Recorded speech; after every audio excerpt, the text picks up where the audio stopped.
కర్రెగుట్టలో భారీ ఎన్కౌంటర్ జరిగింది. కర్రెగుట్టలే టార్గెట్ గా బలగాలు కూంబింగ్ కొనసాగుతోంది. కర్రెగుట్టలపై భద్రతా బలగాలు బాంబుల వర్షం కురిపిస్తున్నాయి. ఇక ఎన్కౌంటర్ లో 38 మంది మావోయిస్టులు మృతి చెందినట్లు తెలుస్తోంది. ఎదురుకాల్పులో జవాన్ కు గాయాలయ్యాయి. మావోయిస్టులే లక్ష్యంగా కర్రెగుట్టల్లో డ్రోన్లు, హెలికాప్టర్లతో బలగాలు జల్లెడపడుతున్నాయి. ఆపరేషన్ కగార్తో ఛత్తీస్గఢ్, తెలంగాణ సరిహద్దు ప్రాంతం నివురుగప్పిన నిప్పులా మారింది. ఎన్కౌంటర్ సంబంధించిన మరిన్ని అప్డేట్స్ మా ప్రతినిధి రవి అడిగి తెలుసుకుందాం. రవి, లక్ష్మీదుర్గ మావోయిస్టు పార్టీని నిర్మూలన లక్ష్యంగా కొనసాగుతున్న ఆపరేషన్ కగార్తో తెలంగాణ ఛత్తీస్గఢ్ సరిహద్దంతా వార్జోన్ గా మారిన పరిస్థితి కనిపిస్తుంది.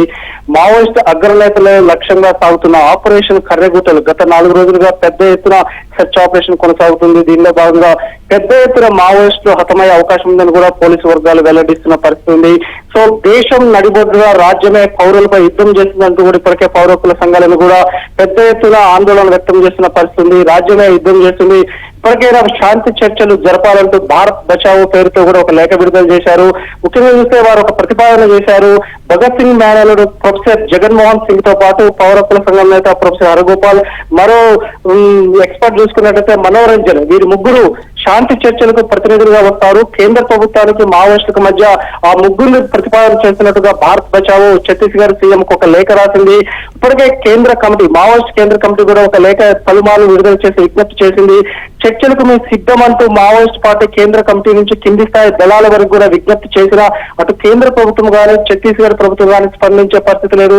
ఈ నేపథ్యంలో తెలంగాణ పౌర హక్కుల సంఘాలు కూడా ఒక డిమాండ్ చేస్తున్నాయి. తెలంగాణ ప్రభుత్వం కూడా చొరవ తీసుకొని కేంద్ర ప్రభుత్వంతో శాంతి చర్చలకు బాటలు వేయాలని కూడా వారు డిమాండ్ చేసిన పరిస్థితి. గతంలో చూస్తున్నట్లయితే నక్సల్ బరిలో పుట్టిన నక్సలిజం అనేది పశ్చిమ బెంగాల్ చూస్తే తెలంగాణపై జైత్రయాత్ర చేసింది. తెలంగాణలో ఎంతో ప్రభావవంతంగా ఉన్న నక్సలిజంలో ముఖ్యంగా కేంద్ర కమిటీలో కానీ పోలీస్ బ్యూరోలో కానీ తెలంగాణకు సంబంధించిన నేతలు కీలకంగా ఉన్నారు. సో తెలంగాణ పౌర హక్కుల సంఘాలు డిమాండ్ చేస్తున్నాయి. రాజకీయ పార్టీలు రాహుల్ గాంధీ నుంచి రేవంత్ రెడ్డి వరకు, అదేవిధంగా గతంలో నక్సల్స్ ఎజెండానే మా ఎజెండా బీఆర్ఎస్ అధినేత కేసీఆర్ గాని, వీరంతా కూడా అక్కడ జరుగుతున్న మారణహోమం, ముఖ్యంగా వీళ్ళు అంతర్యుద్ధంగా పోరుస్తున్నారు. దేశం నడిబొడ్డున వైమానిక దళాలతో బాంబింగ్ చేస్తున్నారు, హెలికాప్టర్తో బాంబింగ్ చేస్తున్నారు. 1,00,000 మంది కగారులో ఉన్నారు. ఇట్లా చుట్టుముట్టి కూడా ఆదివాసులను చంపుతున్నారంటూ కూడా పౌర హక్కుల సంఘాలు డిమాండ్ చేస్తున్నాయి. సో రాజకీయ పార్టీలు స్పందించాల్సిన అవసరం ఉంది. దేశం నడిమొడ్డు జరుగుతుంది. ముఖ్యంగా తెలంగాణ ఛత్తీస్గఢ్ అంతా కూడా ఒక నివురుగప్పిన నిప్పులా ఉంది. ఛత్తీస్గఢ్ లో తీవ్ర అణచివేత ఉండడంతో వాళ్ళు తెలంగాణలో ఎంటర్ అవుతారన్న నిఘా వర్గాల సమాచారంతో తెలంగాణ గ్రౌండ్స్ కూడా చాలా అప్రమత్తంగా ఉంది. ముఖ్యంగా చూస్తే ఒక పక్క కేంద్ర ప్రభుత్వం కానీ ఛత్తీస్గఢ్ ప్రభుత్వం కానీ ఏకపక్షంగా దూకుడుగా ఉన్న పరిస్థితి. ఈ నేపథ్యంలో ఆపరేషన్ కగారు ఆగాలి అంటే రాజకీయ పార్టీలు ప్రమేయం ఉంటే తప్ప ఆగదని కూడా పౌర హక్కుల సంఘాలు కూడా డిమాండ్ చేస్తున్నాయి. మొత్తం మీద క్లైమాక్స్ ఏంటనేది కూడా ఎవరు ఊహించిన పరిస్థితి. కేంద్ర ప్రభుత్వం మాత్రం ఏకపక్షంగా ఉంది. నిన్న పాక్ రక్షణ శాఖ మంత్రి కూడా దేశంలో అంతర్యుద్ధం జరుగుతుందంటూ కూడా వ్యాఖ్యలు చేసే పరిస్థితి వచ్చిందంటే కేంద్ర ప్రభుత్వం దీని మీద ఆలోచించాలి. ఏకపక్షంగా కాల్పులు జరపడం కాదు, ఆదివాసీని అమాయకంగా మావోయిస్టు ముద్ర వేసి చంపివేస్తున్నారు, మానవ హోమం చేస్తున్నారు అంటూ కూడా వీళ్ళు ఆందోళన వ్యక్తం చేశారు.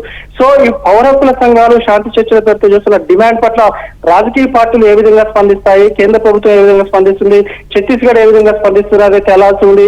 మరోపక్క తెలంగాణకు సంబంధించి ఆపరేషన్ లో మాకు ఎలాంటి ప్రమేయం లేదని కూడా తెలంగాణ పోలీసులు ప్రకటిస్తున్న పరిస్థితి. సో మొత్తంగా చూస్తే తెలంగాణ సరిహద్దులో, ఛత్తీస్గఢ్ తెలంగాణ సరిహద్దులో ఒక నివురుగప్పిన నిప్పి ఉండి ఒక అంతర్యుద్ధం అనేది కూడా పెద్ద ఎత్తున కొనసాగుతుంది. పదుల సంఖ్యలో మావోయిస్టులు హతమయ్యే అవకాశం ఉందని కూడా మనకు స్పష్టంగా అర్థమవుతుంది. గత 4 రోజులుగా జరుగుతున్న ఈ సెర్చ్ ఆపరేషన్ లో పలువురు కూడా సైనిక బలగాలకు సంబంధించిన వారు డీహైడ్రేషన్ గురైన పరిస్థితులు కూడా ఉన్నాయి. ఇలాంటి నేపథ్యంలో మావోయిస్టులకు పైకి రేషన్ అనకుండా ఉంటే వారందరినీ చక్రబంధం చేశారు. నిఘా వర్గాల సమాచారం ప్రకారం మావోయిస్ట్ టాప్ సుప్రీం కమాండర్ గా ఉన్న మడవి హిడ్మాతో పాటు తెలంగాణకు చెందిన దామోదర్ తో పాటు మొత్తం 3,000 మంది సేఫ్ జోన్ గా కర్రెగుట్టలో ఉన్నట్టుగా పోలీసు వర్గాలు అనుమానిస్తున్నాయి. ఆ 3,000 మంది కూడా ట్రై జంక్షన్ గా ఉన్నారు. తెలంగాణ, ఛత్తీస్గఢ్, మహారాష్ట్ర ట్రై జంక్షన్ గా ఉన్న కర్రెగుట్టల్ని 10,000 మంది బలగాలు మోహరించున్నారు. ఎట్టి పరిస్థితిలో కూడా మావోయిస్టులు తప్పించుకునే అవకాశం లేదు. సో 50 ఏళ్ల నక్సల్ ఉద్యమం ఒక క్లైమాక్స్ కు వచ్చింది, ఒక అంతిమ పోరాటం చేస్తుంది. ఇప్పటికే పలువురు కేంద్ర కమిటీ సభ్యులు వయోభారంతో కొట్టుమిట్టాడుతున్న పరిస్థితి. సో నక్సలిజం క్లైమాక్స్ దశలో ఇప్పటికైనా వారితో చర్చలు జరపాలని పౌర హక్కుల సంఘాలు చేస్తున్న డిమాండ్ కు కేంద్రం ప్రభుత్వం, ఛత్తీస్గఢ్ ప్రభుత్వం ఏ విధంగా స్పందిస్తాయో